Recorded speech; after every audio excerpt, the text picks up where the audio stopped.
name is Delta, and we are PATS, People Against the System. Welcome to our second education and research series. I had an entire series on local Dallas racism planned, but decided last minute, to address the leaked after action report that we kind of just got sidelined with. I'll get back to our city's historical racism at a later date. I could probably write an entire encyclopedia about this. So that series is going to go on for quite a while. This is going to be a more interactive session, so I hope you all have your phones charged, because at the end of this, it's going to be a little bit quick, but we're going to hit Facebook, where the older generation lives, and talk to all our city council members about why they had this information and they chose to keep it from the public, even though they were asked multiple times. All right, so if you've been watching the news, it actually made national news. KERA actually did a little spot on this. This is an after action report. So after anything major that happens in a city, all the officers that are there and the chief of police, Chief Renee Hall, they'll write a report, and then they'll give it to city council members and T.C. Broadnax, our city manager. And we've been asking for this report for about 45 days, 50 days now, and someone in City Hall decided that enough was enough, and they decided to release it to Central Track, owned by Pete Friedman, and so he made an article about this. So this after action report has existed since at least June 12th, and every single council member was emailed this report by our city manager, T.C. Broadnax, at 7:24 p.m., June 17th, after he received it from the city attorneys. Now, Broadnax asked council members to not share this report publicly because of, quote, ongoing litigation involving police and protesters, end quote. Now, there is absolutely no legal precedence preventing this document from being released. So they were trying to hush-hush this. And if you remember, Chief Hall said that there was no gas canisters used on the people on the bridge. And they still haven't released any of the body cam footage. So, yeah, that's too loud, buddy. Like, you're good. Okay. All right. So I'm just going to talk a little bit about this after action report. Now, this is from the police point of view.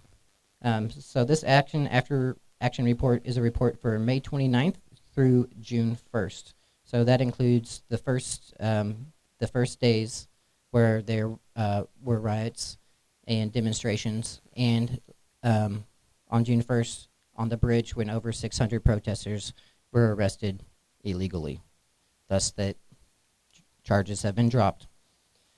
So they stated that 11 officers were injured, scrapes and bruises, which is why they started using tear gas because, oh yes, also I forgot their feelings. That wasn't actually in the report, the feelings, but I'm assuming that's really the reason they started shooting people.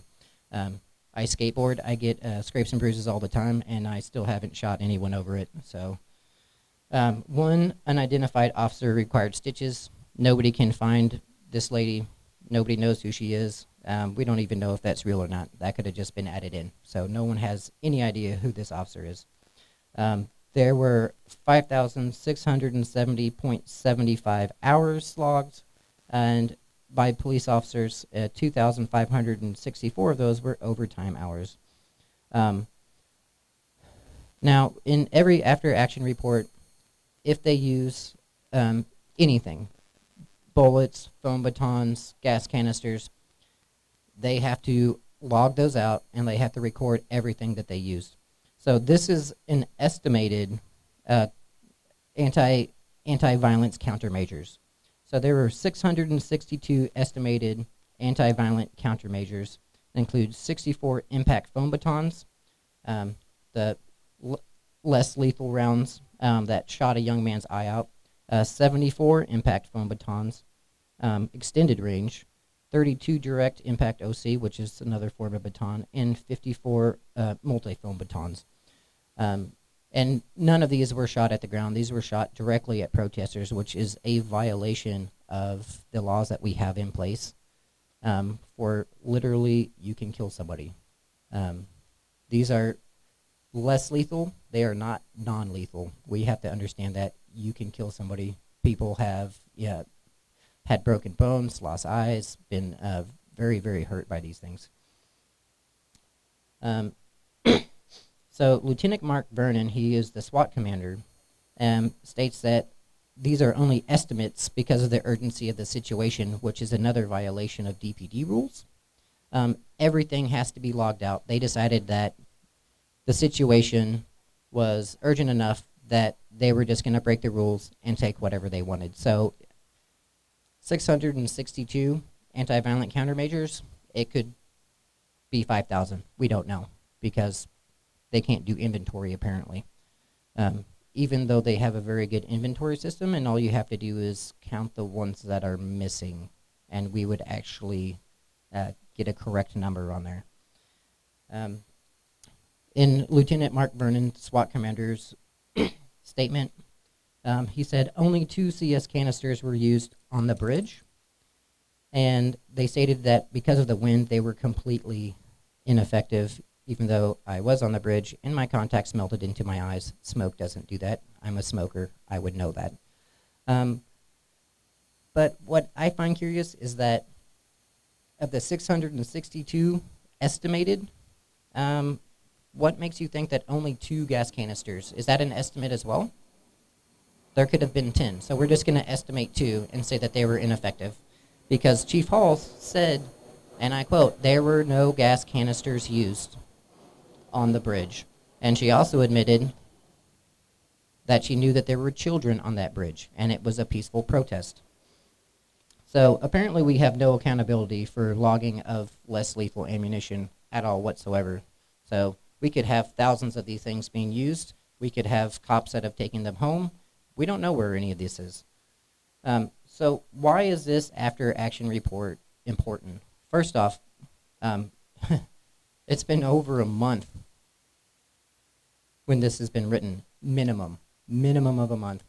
We've been asking for this after action report since the day of the bridge. We've been asking for body cam footage, nothing. They decided that they were going to do an internal investigation, but what's really happening is they're just hoping that this is going to go away.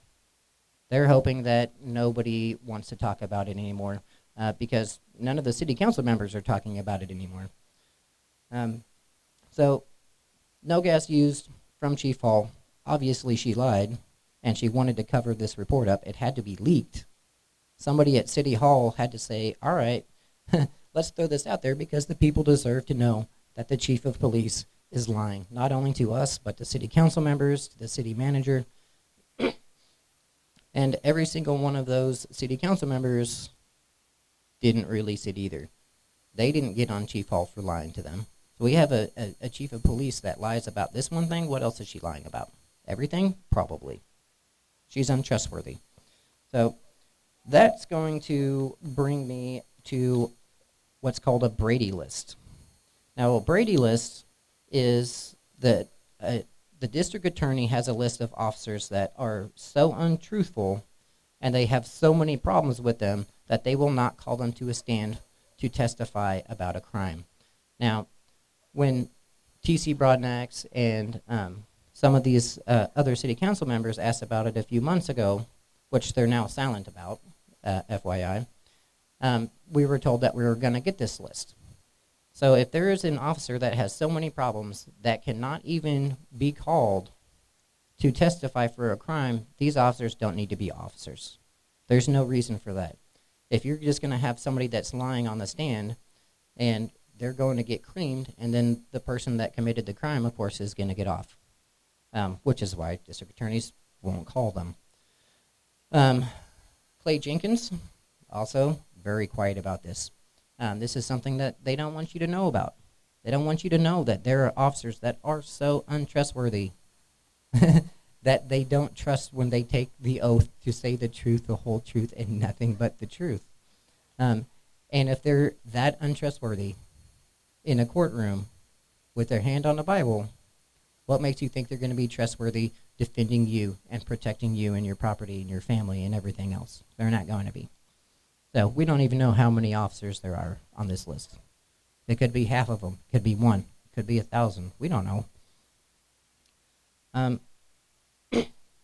so right now we have pretty much every single council member very quiet about this leak report. They haven't said anything about it. And we also have every single council member being very quiet about the Brady list. Now that everything has calmed down a little bit in the city of Dallas, they're hoping that everything is just going to wash away, and silence is compliance, and silence is violence.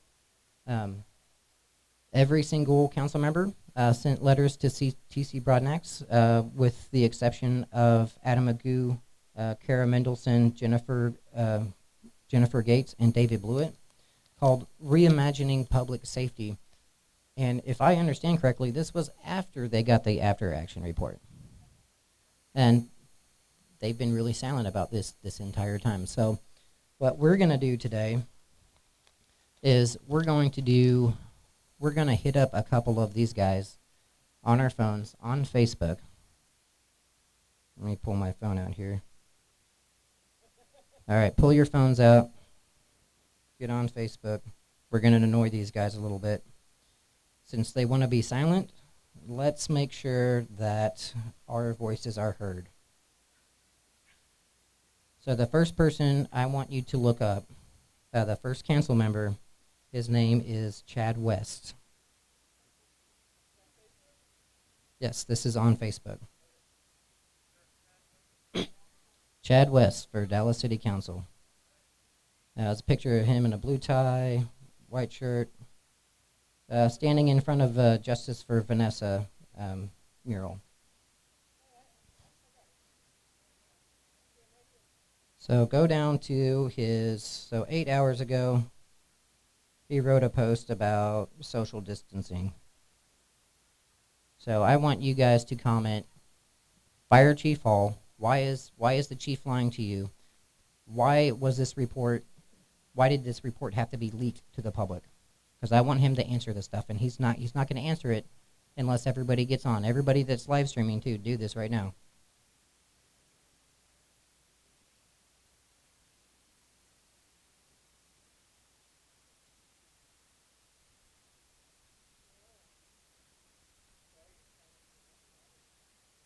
Oh, he might have turned him off. I was annoying him earlier.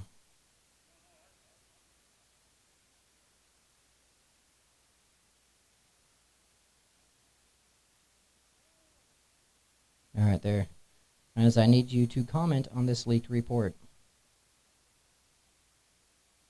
And why is Chief Hall allowed to lie to us? All right, everybody made a comment? Brooks, get on your phone, make some comments. Oh, he's busy.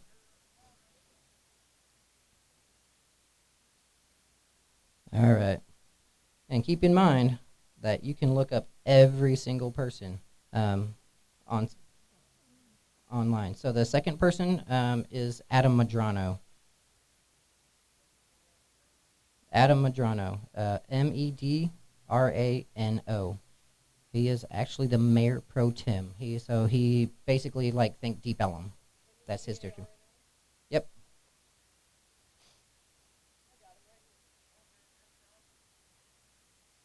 All right.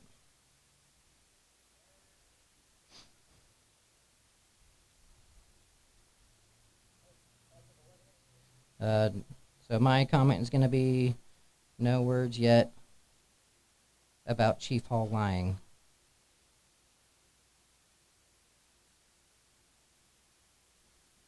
About the gas used on the bridge. Go for it.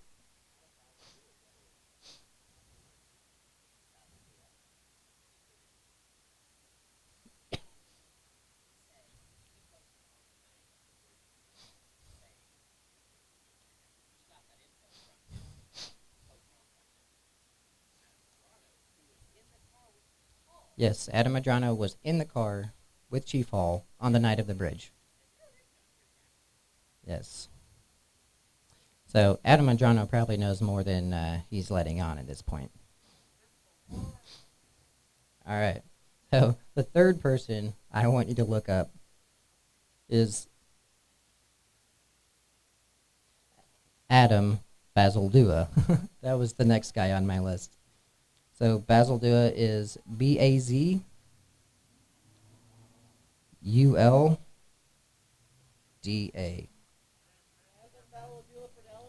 Yes, Adam Bazaldua for Dallas. Bazulda. So he's District 7. That's your district. Yep. So let's just go down to his latest thing. I'm going to say, so there was tear gas used.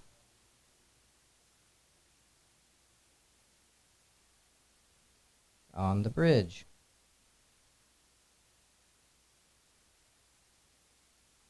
Chief Hall lied.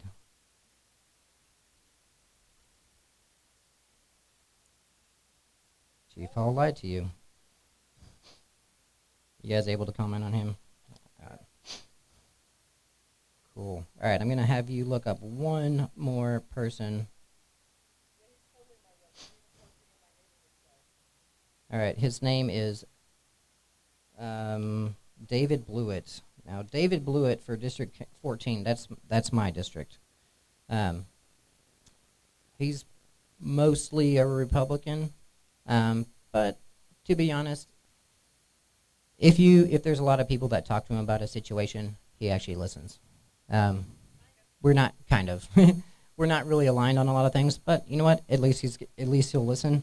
So let's see how much he actually listens. All right, so she's talking about bars closing. David Blewett, Blewett. He's already stated to me in a private conversation that firing Chief Hall would be an overreaction at this point. But if your chief of police is going to be lying to you, and he knows that because he has that after action report, we don't need a chief that's going to lie to city council, that's going to lie to the people. There's no point in it. All right, so my comment is going to be, so Chief Hall saying no gas was used was a complete lie.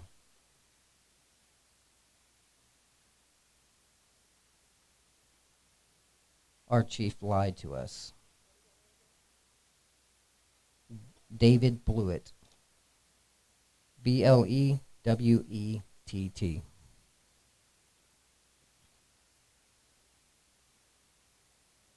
And listen, this is important, guys.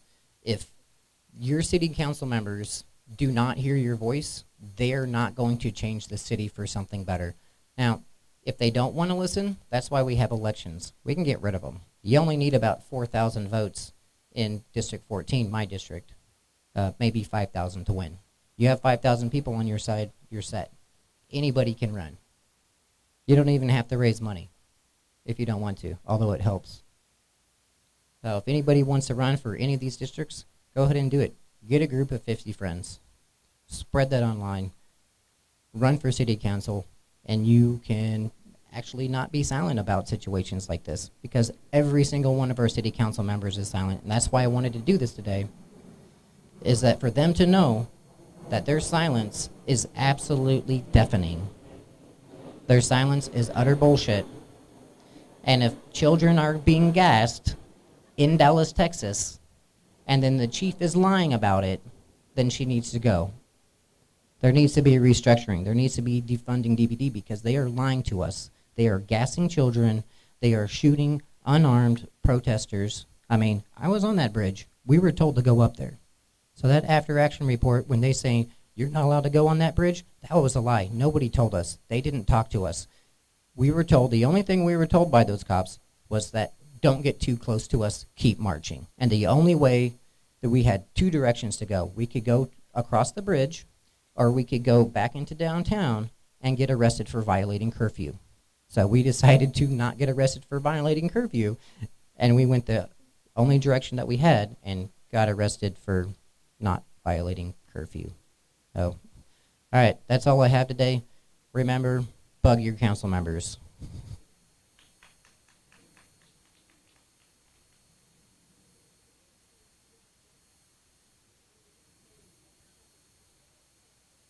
Hello. Hello.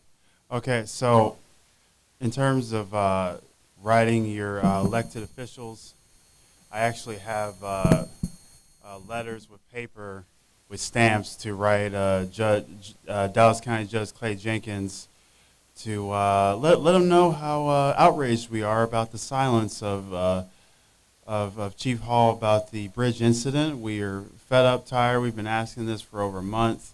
It happened. They said, we didn't use tear gas. We didn't use rubber bullets. And they did. So, please, 43 days. It took 43 days. And it took somebody to leak it from the from City Hall. So they weren't going to probably, who knows when they were going to release it. Thank you to that anonymous person. But if you'd like to write a letter to Clay Jenkins, please approach me and I'll give you a letter and just put it in the mail and it'll go right to his office. Thank you very much.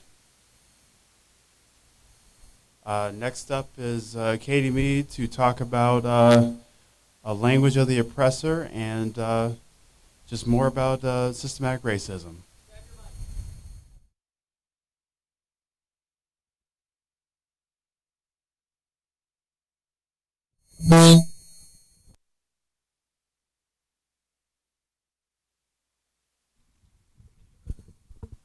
The stand? I don't know. I mean, it seems like it's really my height. No, you can leave it. Thanks, Brooks. Height estimates are good. That's a skill of ours. What? Guys, I'm okay. I thank you very much for offering to fix everything, but I'm okay. We don't have to clip it out. I love you too. All right. Do you want to fix anything else before I start, or are we okay now? Okay. Boba's fixed? Good. Spay and neuter your pets. Brooks, why would you do me that way?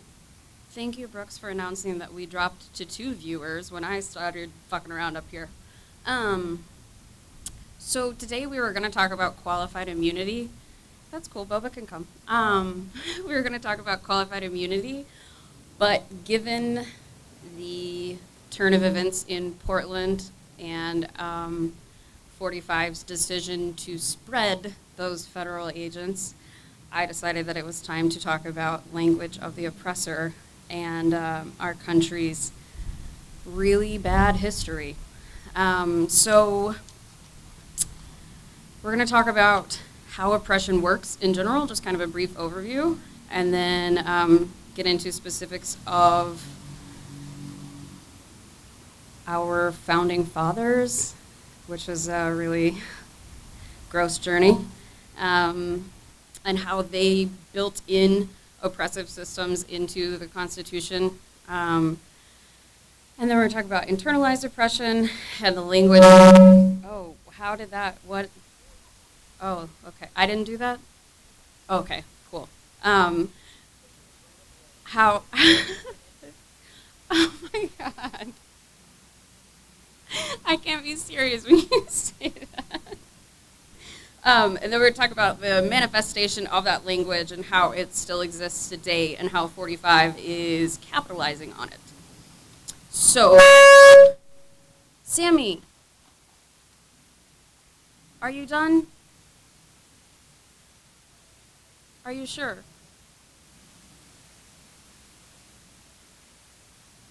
All right, Sammy, are you good? Or is that feedback going to keep happening? Okay, cool. That's fine. I just want to make sure before I actually start. No, no, no, it's fine. Just leave it. Just stop messing with those so the feedback doesn't keep happening. That's all. You're great. Quit fidgeting. All right, so my name is Katie Mead. I have been working with PATS to coordinate this education series. And linguistics is something that I've been obsessed with for a long time. I have a master's in transatlantic literature and focused on linguistics as well. Sammy, quit. Oh, that's great. Turn me up or down, but quit, because if I get that feedback in the middle of it. Good. So while I was working on my master's, I took several courses in linguistics and how language and the words we choose shape our impact on people, and it's a really fascinating area of study that more people should study. Sammy, don't talk. Don't talk. Okay. Oh Lord. All right. All right. Cool. So, basic brief overview of how oppression works. There's several different types of oppression, but oppression occurs when one group of individuals unjustly takes advantage of or exercises power over another group or several groups. So it can occur socially and often does. So like kids getting bullied on the playground is a form of social oppression, right? So that's like a naturally occurring. Economic oppression occurs when there's a class divide. It's usually maintained through disenfranchisement, restricted access to education, property rights, and forced displacement of livelihood. And then there's institutionalized oppression, when laws are actually put in place that create unequal treatment. So qualified immunity is a really good example of that. And then there's internalized oppression, which is what happens when you grow up in a system of oppression. So you internalize those behaviors and you end up practicing them subconsciously.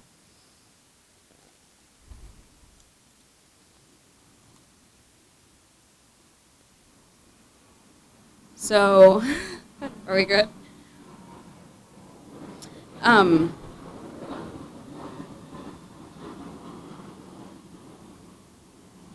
Hey, Austin, will you take that? So growing up, I'm sure I'm not the only one of us that listened to Rage Against the Machine. But there's a specific lyric that made me actually look up some information several years ago. In Ashes in the Fall, one of the lines is, "Listen to the fascists sing, take hope here, war is elsewhere. You are chosen, this is God's land. Soon we'll be free of blot and mixture, seeds planted by our forefathers' hand." I didn't know what blot and mixture meant, what he was referring to. So I Googled it, and it pulls up a page in a book called Critical White Studies that was published in 1997 by two law professors at the University of Alabama. And it's a compendium of them looking at different resources and studies of how and why whiteness has been accepted as the norm in America.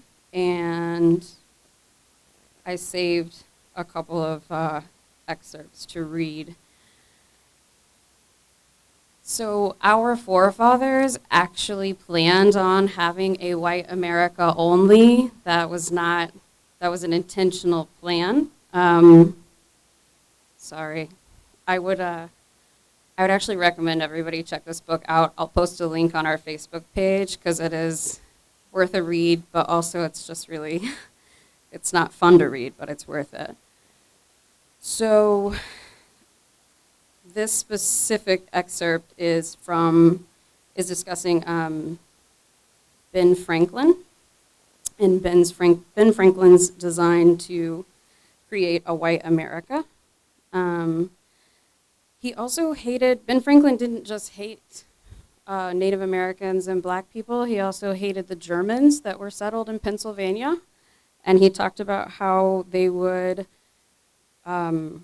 render impure or darken the lovely white and red of the English settlers. So it wasn't just people of color. Well, Ben Franklin's real problematic.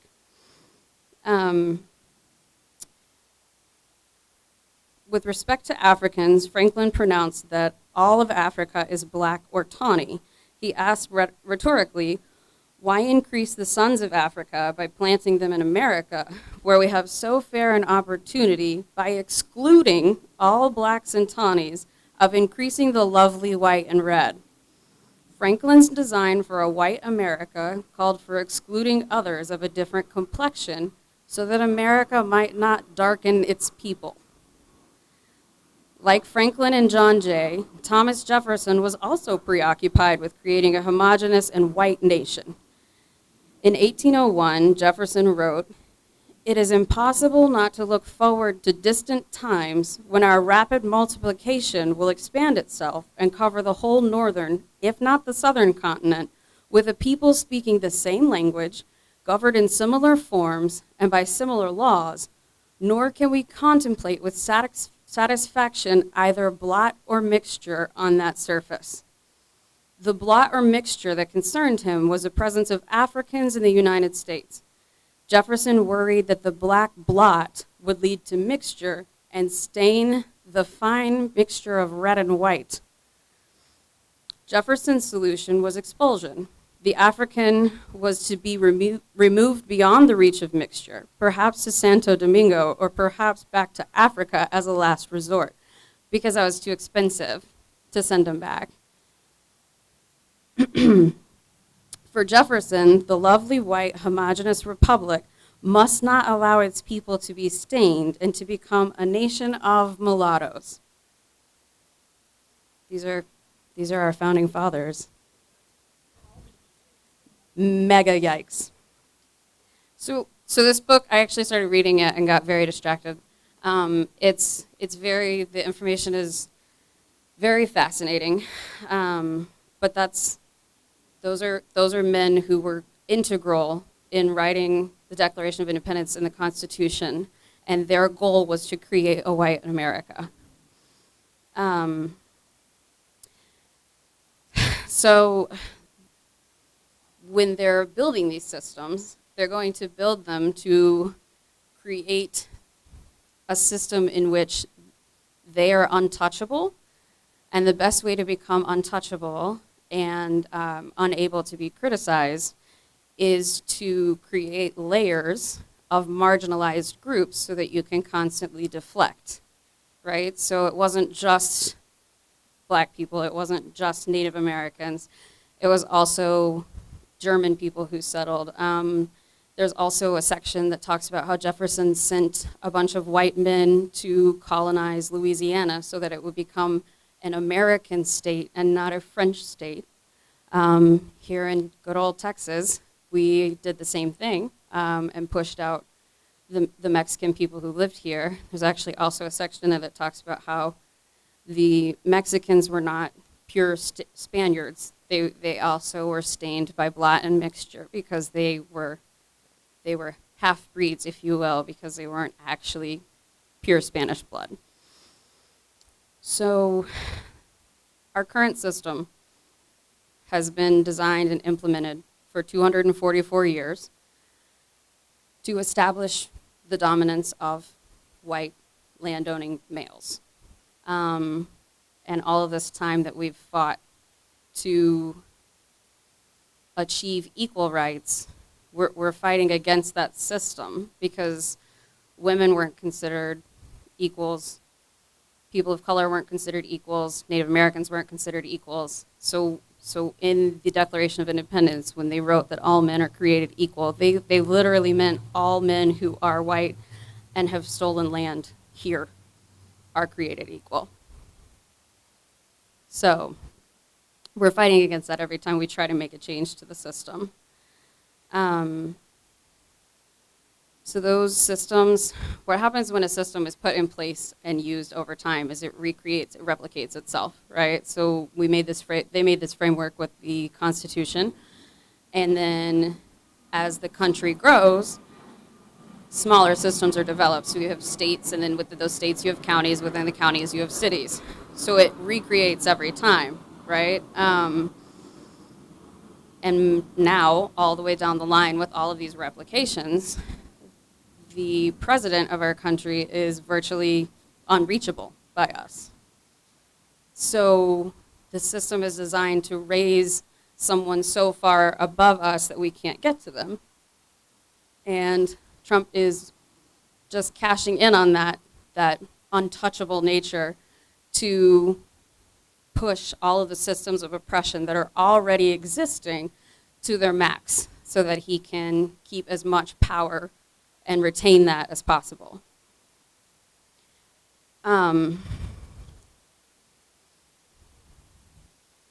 So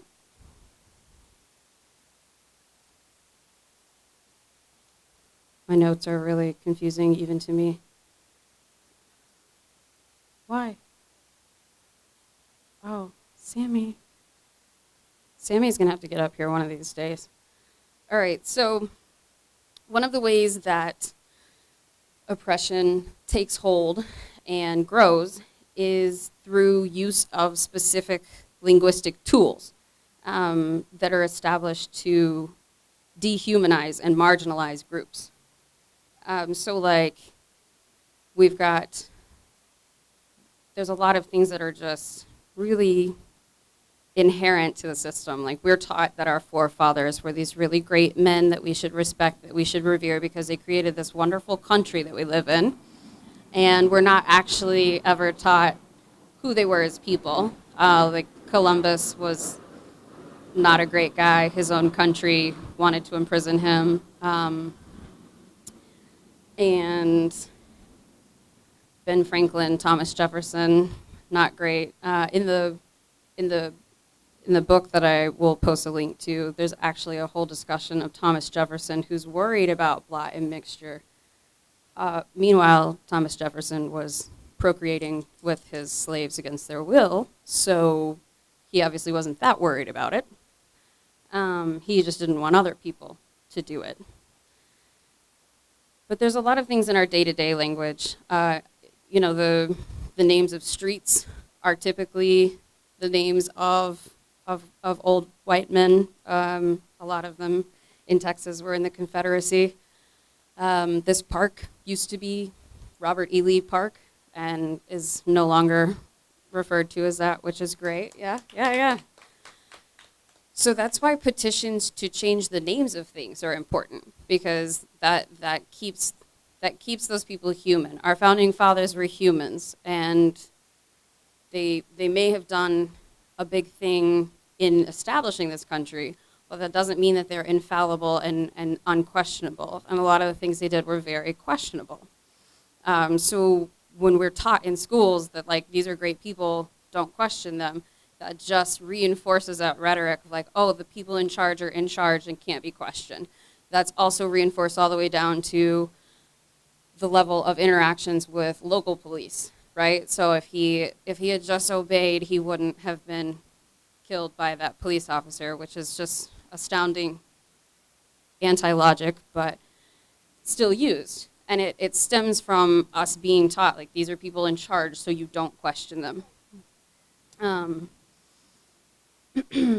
Just a few of the things that are, other than like street names and city names, referring to any group, any social group as the descriptor is really, if it's used to shine a negative light on them, then it's just a tool of oppression. Like referring to Black people as slaves instead of enslaved people, because when you use the word slaves, it seems like maybe there was a choice and they became slaves, and they're not still people. They are people that were enslaved against their will. right? So there's just like these subtle differences in the words that we use and the words that we're taught, and they make a huge difference. And just little things that we use every day. Austin last week talked about the grandfather clause. To go into that a little bit, post-Civil War era, black men were voting, and nobody liked that because it threatened the power of the white men who had been in charge. So they started instituting literacy tests and demanding poll taxes that they knew that the former enslaved people could not afford. And they decided that the way to impose that on the black community and not on the white community was to say, oh, you don't have to pass a literacy test or pay a poll tax if your grandfather had voting rights. Obviously, none of their grandfathers did. So it's a grandfather clause. I didn't know that, so growing up, I'd be like, oh, like, well, that was grandfathered in because it's just something that we use. But like, that's where it actually came from. So looking at language is really eye-opening. Also, the rule of thumb is another one that people use a lot. So it used to be legal to beat your wife as long as the switch you beat her with wasn't wider than your thumb. That is where that came from. So with enough time, it becomes removed. It becomes a part of our daily language, but it's still language of the oppressor that we've just internalized and we use, and we don't ever question it because we're taught not to. This also sets us up for a really dangerous precedent, right? Because the oppressors are not used to being questioned because, I mean, that's just instilled in us from early on. We don't question our teachers in school. If we question our parents, we're met with criticism. If we question our government, we're met with criticism. We're told to vote, but there's so many ways that, as Austin discussed last week, voting is not a guaranteed right as it should be. So when we start looking around and educating ourselves and questioning, the oppressors don't like that, right? So they point out any discrepancy they can, and because we're already marginalized communities, it's very easy to deflect and be like, oh, but look, you do this, you do this. So for example, very pertinent example, when you talk about the police killing black people, and really the police killing people, but when you talk specifically about the police killing black people, one of the first things that always comes up is, oh, but black on black crime, right? So you have this marginalized community that's already dehumanized, they're already discredited. So just pointing that back at them, it's ingrained in us to be like, oh yeah, right, like they're the problem. And there's little microaggressions that people encounter every day that reinforce that, and breaking out of it is very difficult because it's been 244 years of that grand design replicating itself in smaller and smaller doses. So here we are with 45 in office. Yeah, I'm probably gonna say fuck a lot in this section, so like, sorry. So he's a product of 244 years of this system, right? He is the ultimate individual that it was designed to serve. I mean, down to the fact that he is a rich white man who has married and made families with immigrants because, you know, he can do whatever he wants. But he is actively against immigration in our country, even though without it he would not have wives or children, for damn sure. So he's a product of the design that the framers of the Constitution, like he's the ultimate that they wanted. And here's how he's taking advantage of this. So there's, like we discussed earlier, there's multiple systems of oppression. All of them are present in America today. So there's socioeconomic oppression, where the class divide is taken advantage of. And the most recent, in a long string of those, which will probably needs to be its own topic, but the most recent is the relief money for coronavirus, which like over $400 billion of it went to corporations and wealthy, and the rest of us got a $1,200 check for 4 months. Political oppression. So once 45 got in office and said he was going to join the swamp, he just started putting his own people in and saying that he was above questioning and he can do whatever the fuck he wants and we can fuck right off. Legal oppression. That system is already in full swing, but he has antagonized it, telling the cops not to take it easy on people they arrest, not to take it easy on these thugs and criminals. Not people, he says thugs and criminals to dehumanize. And we're wired to absorb that information and be like, oh yeah, you're right, like they're not good, and forget that they're humans. Those are actual people. He's also pushed militarizing the police. Like he's really super into that. Cultural oppression. So like his commentary on the Proud Boy type that were protesting, wearing masks, saying that they're very good people, and then when Black Lives Matter protesters are out, calling them thugs, criminals, rioters, looters, Antifa, labeling them terrorists, like all of these are just further dehumanizations, and they're already marginalized groups, so the general population is like, oh, yeah, right, absolutely, they don't have rights, they're terrible creatures. And then institutional oppression is also present here with the private prisons, which also got money in the relief. Like, how is that?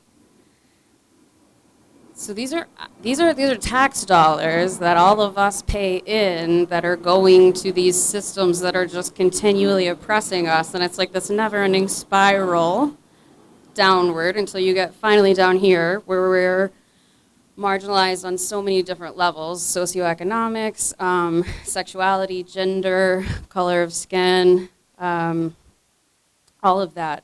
And because there are so many systems between us and the governing organizations, it's impossible for us to just get there and have a conversation, right? So we're at a point where you have to burn down a police station for people who murdered someone on camera in broad daylight to even be charged and arrested. That's where we're at. And it's still a conversation of whether or not those police officers have qualified immunity and can be charged. That's another topic that we're going to get into, but not tonight. So other indicators of oppression are restriction, control, hopelessness, and despair, right? So you take these marginalized groups, you push them as far apart from each other as you can, you dehumanize them so that they fight amongst each other and they never question things above, and you just let them keep fighting it out, as evidenced by the counter-protesters that show up when we go places and try to have a conversation about how human rights are being violated. And then when those are not effective, they bank on feelings of hopelessness and despair and us just giving up and like, well, it's never going to get better. We may as well just go home, right? So it's why it's important for us to keep doing things and keep protesting and keep going out there and not give in to that.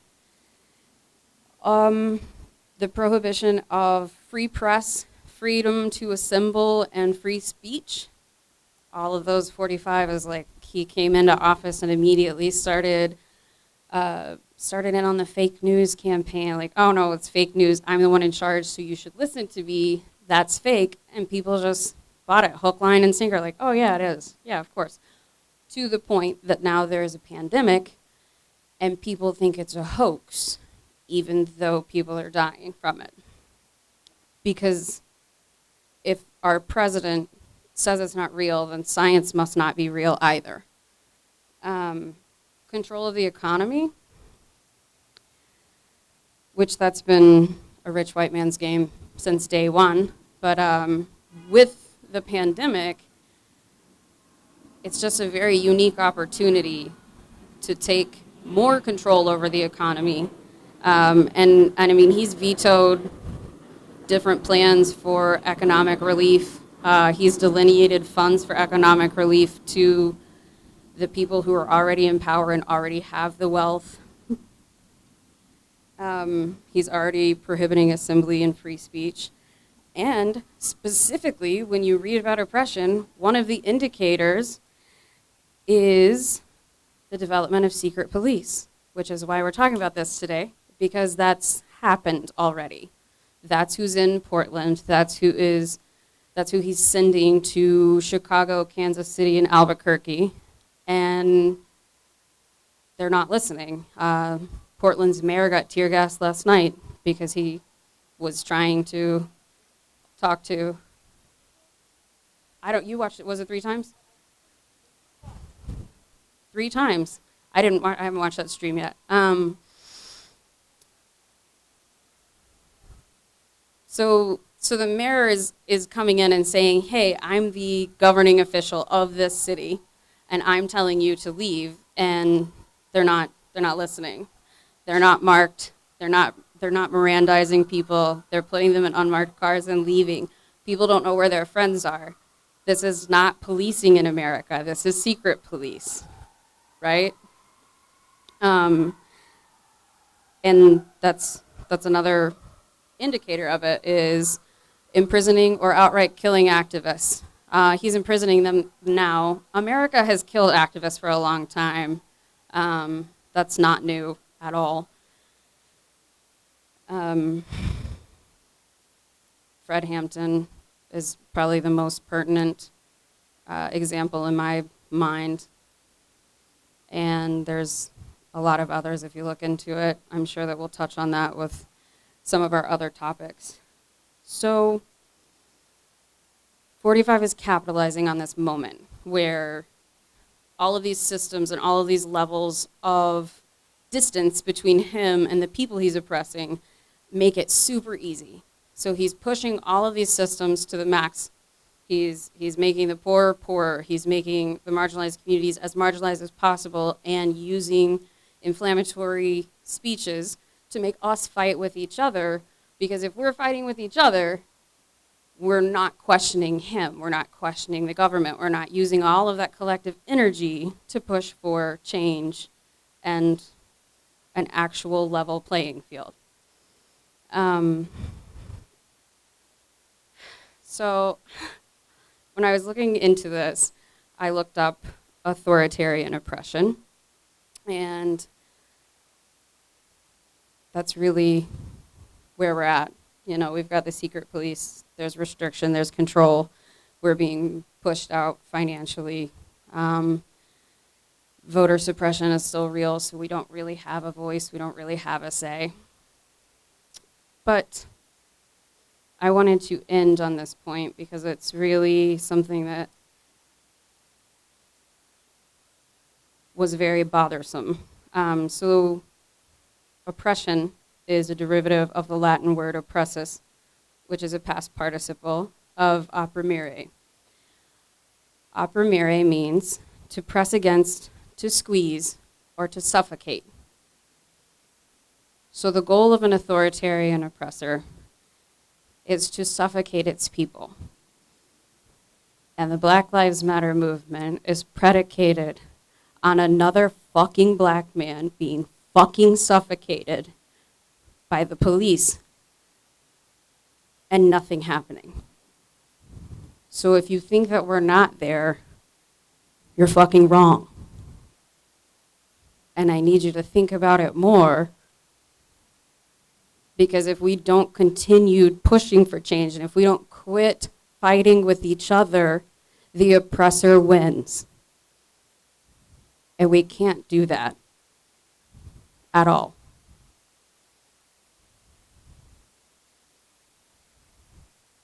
That's all. Oh, yeah.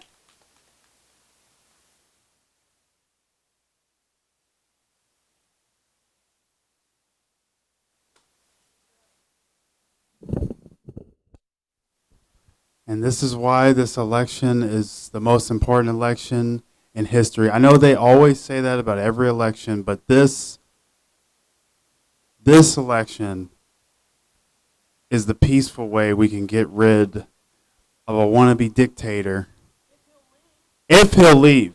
Now, they let Chris Wallace on Fox News interviewed Trump and asked the question, if you lose this election, no matter how much you lose it by, will you accept the results? And not only did he just deflect the question, he was basically saying, oh, they're going to vote by mail, it's fraud, I don't know, I'll see. So he basically just refused to even say, yeah, I'll leave if I lose. So it's looking like, like I said, hopefully if he loses, that they're probably forcibly going to have to drag him out the White House if we want this man gone, out of the bunker.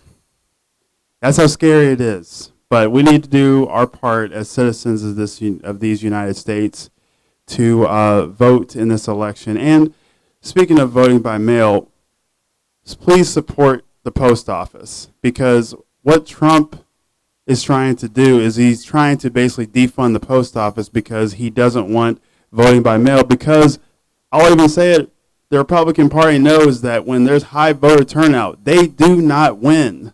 So he's doing everything he can to make sure that the post office gets defunded, that they can't get those ballots out, that he cannot win using any means necessary. So whatever you can do, support your post office, buy those stamps, even if you don't even use them. Just do whatever you have to do, because in every single state has some type of voting by mail, whether it's absentee or something like that. Even in the most Republican states, everybody has like absentee voting. And in 5 states, 4 of them Democrat, 1 Republican, has full vote by mail. And they've been using it since the Civil War.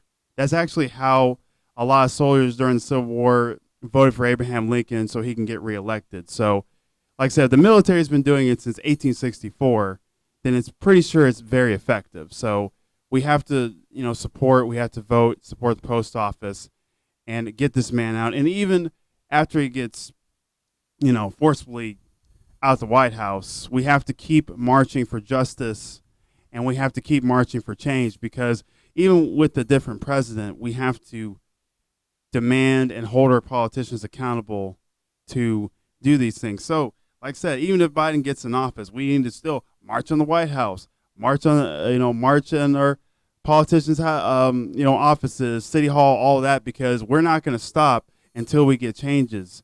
We're not going to stop while these police are literally getting away with murder and just walking off. We're not going to stop until they end qualified immunity, so these cops can stop getting let go and not getting challenged in the court.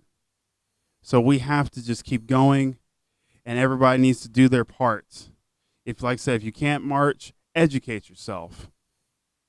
Do whatever you have to do, and hold people accountable, and even then, have discussions with people who may not understand what's going on or may not get it, because, there's some people that won't get it, but the ones that are questionable, are wondering, what is this about? What is the deal? I want to be supportive, or I just want to know more. Just talk to those people. I did it yesterday. We were at City Hall protesting, and a guy was just wondering. I had a simple discussion, and we came to common ground. Do things like that. Like I said, we have to keep going, and we'll have to do whatever it takes to get this authoritarian president out of office. But we're going to do things the right way, and we're going to vote, and we're going to do the right thing. And we're going to keep going until we make changes. Just like during the 60s with Martin Luther King and John Lewis and the other ones who kept going from the 50s to the 60s to get equality, voting rights, and that everyone in this country, that all men are created equal. And that's that. Hope you enjoyed your time.